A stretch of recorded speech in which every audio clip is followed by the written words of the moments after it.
Life doesn't give you what you look at, it gives you what you look through. Two people can face the same day. One sees a problem, the other sees potential. The only difference between them is attitude. It's not what happens to us that shapes our lives. It's how we meet what happens. The weather, the economy, the circumstances may all be the same, but the outcome depends on the one thing we control completely: how we think about them. Attitude is quiet but powerful. It determines how you see, how you act, and ultimately, what you attract. It is the lens through which all of life passes, and depending on how clear or clouded that lens is, the same world can either discourage you or inspire you. You can give two people the same tools, the same opportunity, even the same setback. One will find a way forward, the other will find a reason to stop. The difference isn't in their resources, it's in their response.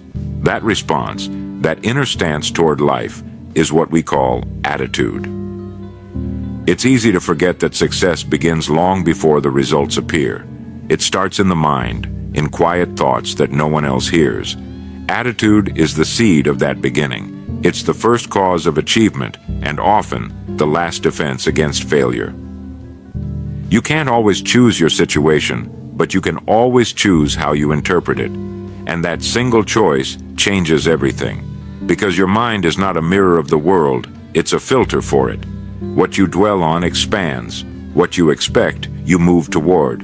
What you believe yourself to be capable of, you begin to act upon. A poor attitude turns small challenges into impossible mountains. A positive, disciplined one turns even obstacles into opportunities for growth.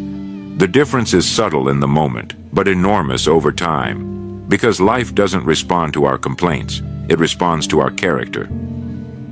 Your attitude is your constant companion. It travels with you everywhere. To work, to your relationships, to your ambitions.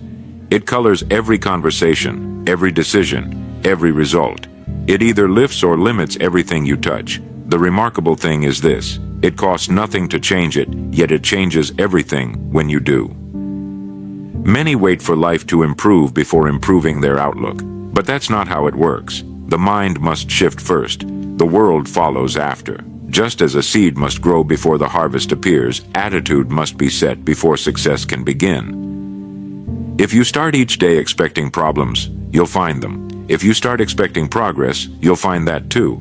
Life bends toward your mental posture, just as a plant bends toward light. So ask yourself, what light are you growing toward? Because the moment you decide to take charge of your attitude, you stop being a victim of circumstance and become a creator of possibility. You stop waiting for good days and start building them. Your attitude is the architect of your future. It's the quiet force shaping every outcome you'll ever experience. And when you learn to master it, to train it, to protect it, to align it with purpose, you begin to discover something powerful. Success isn't something you chase. It's something you grow into, from the inside out. That's the real foundation of achievement. Not luck, not talent, not timing, but the steady, unseen power of a winning attitude. Why attitude is the starting point of all achievement. Every great result begins with a decision, not of action, but of attitude. Because before a person does anything worthwhile, they must first believe it's worth doing. You can have every tool, every skill, every opportunity in front of you, but if your attitude is uncertain, nothing will move. The mind must tilt toward success before the body ever follows. Attitude is the spark that ignites every form of progress. It's invisible, yet everything visible depends on it. A man with the right attitude can begin with nothing and still find a way. A man with the wrong one can begin with everything and lose it all. It's not what you have that determines where you go. It's how you see what you have. Attitude is the inner weather of the mind. You can't always control the storm outside, but you can decide whether you walk through it complaining or learning. Every achievement you admire, every success story that ever inspired you, began with someone who refused to see defeat as final. They didn't have guarantees, they had attitude. And that attitude became their compass. It kept them moving when logic said stop, when the odds said impossible, when the voices around them said quit. Attitude gives direction to energy. It decides whether you spend your strength building something or breaking yourself over it. Think of it this way. The mind is like a lens. If it's clouded with doubt, resentment, or fear, everything you look at becomes distorted. But clean that lens. Fill it with optimism, discipline, and gratitude. And suddenly, the same world looks full of opportunity. That's not imagination. That's perception. And perception, guided by attitude, becomes your reality. The starting point of all success is not knowledge, not money, not even luck. It's the decision to think and act as though success were possible. That decision is what gives birth to every plan, every risk, every dream, because belief is the soil in which all achievement grows, and attitude is the climate that keeps it alive. When you wake up each day, your attitude is either your servant or your saboteur. It's the first voice you hear before you speak a word to the world. It decides whether you approach the day as a gift or as a burden. If you expect little, you'll notice little. If you expect growth, you'll find the lessons that lead to it. You can't change every circumstance, but you can change your stance. And when that inner stance shifts, life responds in kind. Doors open, ideas come, energy returns. So before you ask, what should I do? Ask, how should I think? Because action without the right attitude is like planting seeds in winter. No matter how hard you work, the soil won't give back. But once your attitude aligns with faith, purpose, and persistence, you stop pushing through life and start working with it. Achievement begins long before the reward appears. It begins the moment you decide to see every challenge as a classroom, every day as a new opportunity, and yourself as capable of meeting both. That's where all success begins, not in the world around you, but in the attitude within you. How your thoughts create invisible momentum toward success. Every great change begins quietly, in thought. Before anything is built, it's imagined. Before any success appears, it's believed in. That's the quiet order of life. Thought first, result second. Our thoughts are not harmless. They are builders. They lay the blueprint of what our days will become. Every idea, every emotion, every action begins as a small movement of the mind.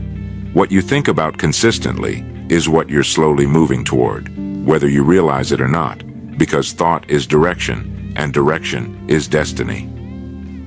We often underestimate the quiet power of what happens inside us. We treat thoughts as passing clouds, here for a moment, gone the next. But thoughts repeated long enough begin to harden into beliefs. Beliefs become habits. Habits form character, and character over time shapes the life we live. That is the invisible momentum of success or failure. A person who constantly feeds on worry begins to attract situations that justify it. Another who trains the mind toward gratitude and progress begins to notice opportunities that were invisible before. It's not magic, it's focus. The mind always finds what it's looking for. You can test this yourself. Think often about growth, and you'll start seeing lessons in every challenge. Think constantly about problems, and problems will seem to multiply. The external world mirrors the internal attitude. That's why two people can stand in the same field. One sees weeds, the other sees potential for harvest. The difference isn't the field, it's the focus. The moment you change the way you think, the world begins to rearrange itself to meet that new pattern. It's as if life listens to your mental posture and responds in kind. When you fill your thoughts with purpose, faith, and gratitude, you create a quiet current that pulls you forward even when you feel tired. You stop being carried by circumstance and start being carried by intention. The key is consistency. A single positive thought won't change much, just as one drop of water doesn't form a river. But let that stream of thought flow daily, and soon it carves valleys of possibility through the mountains of difficulty. Discipline of thought is the discipline of direction. The person who can guide their mind can guide their life. Now, this isn't wishful thinking. Positive thoughts alone don't replace work. They empower it. They give strength to effort, patience to process, and faith to struggle. They keep you moving when the results haven't yet appeared.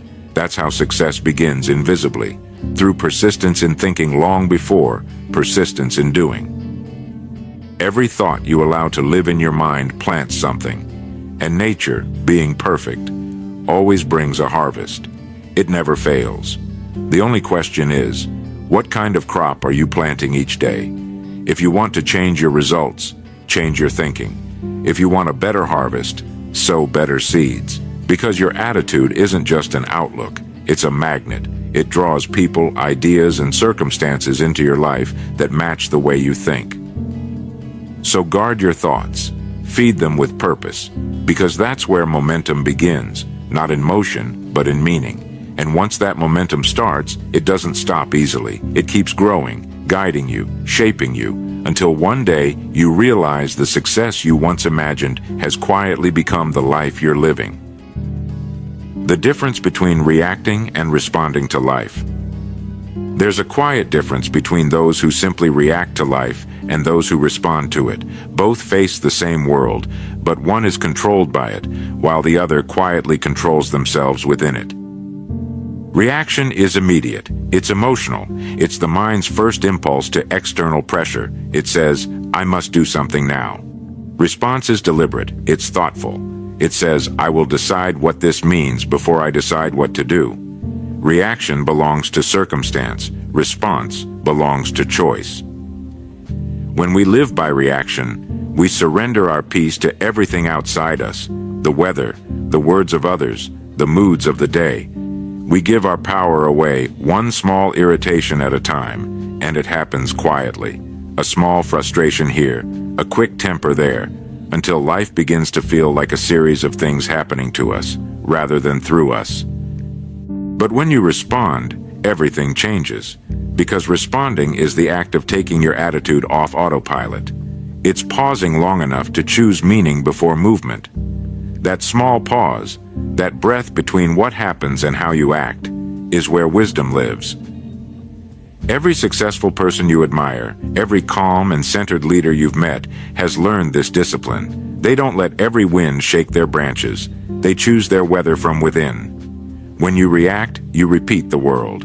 When you respond, you reshape it. Reaction is rooted in emotion. Response is rooted in understanding. The first drains you. The second develops you. This doesn't mean becoming cold or detached. It means learning to master your emotional energy instead of being mastered by it. It means seeing the situation clearly before letting it shape your state of mind. Most arguments, regrets, and wasted energy in life come from reacting too quickly, from acting before thinking, from letting emotion outrun reason. You've seen it in yourself and others. A moment of anger that lasts a second but costs a week of peace. Response doesn't remove emotion. It refines it. It gives your feelings direction instead of letting them dictate your direction. You begin to see challenges not as personal attacks, but as tests of character. You stop asking, why is this happening to me? And start asking, how can I grow through this? That question alone can change your entire life. Reaction is what keeps people stuck in the same patterns, repeating the same mistakes because they never pause long enough to learn from them. Response breaks the pattern. It replaces impulsiveness with insight. Every moment of irritation, disappointment, or failure offers that same choice, to react or to respond. The first strengthens emotion, the second strengthens character. When you practice responding instead of reacting, your attitude becomes your anchor. You stop being tossed around by what happens and start using what happens to refine who you are, and that's where real success begins, in mastering yourself before you try to master circumstances. Because attitude isn't just how you see life, it's how you steer it, and once you learn to respond, calmly, intentionally, and with clarity, life begins to follow your lead instead of the other way around. Why gratitude and discipline are the roots of long-term growth. Gratitude and discipline, two simple words that together build the foundation of every enduring success. One gives your attitude light, the other gives it strength. Gratitude is what keeps the mind from turning bitter. Discipline is what keeps the heart from turning soft. Gratitude is the art of seeing clearly, noticing what's working, what's growing, what's good. Discipline is the act of choosing what's right, even when it's hard, and between them, they create a balance, warmth with structure, optimism with effort. Without gratitude, effort feels heavy. Without discipline, gratitude turns into comfort. Together they form the quiet power that makes success not just possible, but sustainable. Gratitude shifts your attention from what's missing to what's available. It reminds you that progress is a privilege, not a punishment.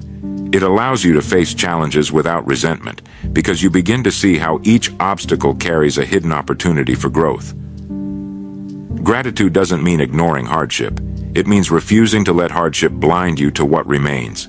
It's the ability to say, I may not have everything I want, but I have enough to begin. And that attitude alone changes how you approach every goal. Because when you work from appreciation instead of frustration, life responds with cooperation instead of resistance.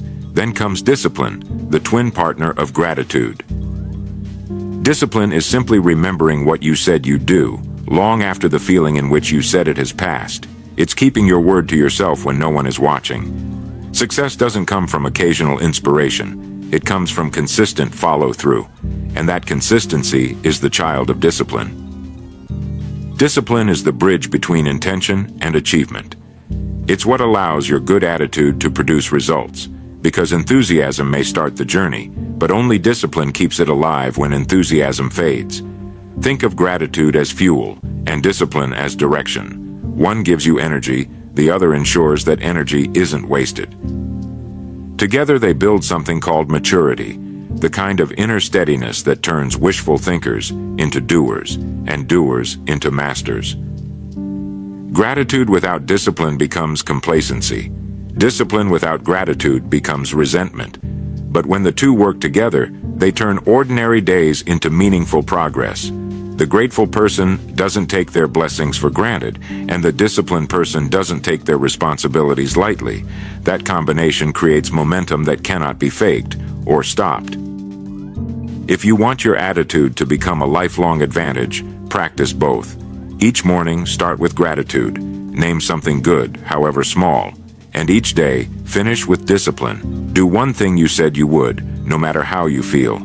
Over time, those two habits change the texture of your life. They give your mind strength, your heart peace, and your work purpose. Gratitude makes you kind. Discipline makes you capable. Together, they make you unstoppable. Because growth isn't about doing everything right. It's about staying thankful enough to continue, and disciplined enough to finish. And that's what separates those who wish for success from those who quietly build it, one grateful, disciplined day at a time.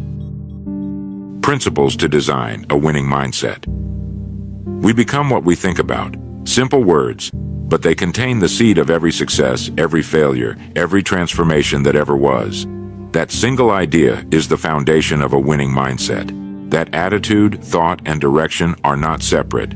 They are one. You cannot hold a negative picture of yourself and expect a positive life. You cannot think aimlessly and move purposefully. The outer world follows the pattern of the inner one, always. So if your results are scattered, begin with your thinking. If your days feel directionless, begin with your attitude. Because you are not a passenger in life, you are its designer. The mind is fertile soil. It will return whatever you plant, no exceptions. If you plant seeds of faith, purpose, and service, you'll grow a life that reflects them. If you allow weeds of fear, anger, or resentment to take root, they'll grow just as quickly. That's why guarding the garden of your mind is not a luxury, it's a responsibility. To design a winning mindset, you must decide what will live in your thoughts. And that decision must be made daily, just as a farmer tends to his fields each morning. You can't simply hope for success. You must prepare for it mentally. You must begin each day with a clear vision of who you intend to become, not just what you hope to get. Success is the progressive realization of a worthy ideal. That means success isn't a place, it's a direction. It's movement toward something you believe in, guided by a purpose that lifts you higher. And attitude is what keeps you on that path when progress feels slow. A winning mindset doesn't deny problems. It interprets them differently. It sees obstacles as signals, not barriers. It looks for lessons, not losses. It asks, what can this teach me, instead of why me? That's not positive thinking. That's intelligent thinking. It's the mindset of ownership. You stop blaming luck, time, or others. You start focusing on what can be done right now by you. And that shift from reaction to responsibility is the moment you take control of your life. It's not easy, but it's simple. Think better, act better, live better, in that exact order. Designing a winning mindset means aligning your thoughts with timeless principles. Service. Ask, how can I contribute? Before, what can I gain? Integrity. Do what's right, even when it's quiet. Persistence. Keep going long after the emotion of motivation fades. Purpose. Know where your effort is leading before you double it. These are not slogans. They're structures. They hold the weight of your success. Attitude is the reflection of what you think most often. Change your dominant thoughts, and you change the entire direction of your life. So begin there. Choose your thoughts as carefully as you choose your words. Replace complaint with gratitude, doubt with curiosity, and fear with faith. You'll find your attitude changing, and soon after, so will your results. A winning mindset isn't born, it's built. It's constructed through daily awareness, steady thought, and quiet correction. And over time, it becomes your greatest advantage, the inner architecture of success. Because when you think with purpose, act with integrity, and serve with gratitude, success stops being something you chase and starts becoming the person you are. So everything you want to build in life, every dream, every success, every moment of peace, begins with one thing: attitude. It's the invisible author behind your actions, the silent painter of every day you live. It shapes your choices before you make them, your words before you speak them, and your future long before you arrive there. The remarkable thing is, attitude costs nothing, yet it changes everything. When you decide to think clearly, to look for the lesson instead of the limitation, to respond with faith instead of frustration, life begins to respond differently to you, not because the world changes, but because you do. That's where success truly begins. Not in luck, not in circumstance, but in the quiet decision to master your own perspective. Because attitude is the difference between a day wasted and a day well lived, between the person who stops and the one who keeps going, between a life that happens to you and a life that happens through you. So take charge of it, protect it, shape it, think well, speak well, act well, and soon you'll discover something profound. Success isn't a place you reach, it's a way you think. It begins in your mind, flows through your actions, and returns to you multiplied. Because life doesn't give you what you look at, it gives you what you look through. And once your attitude is right, everything else will follow.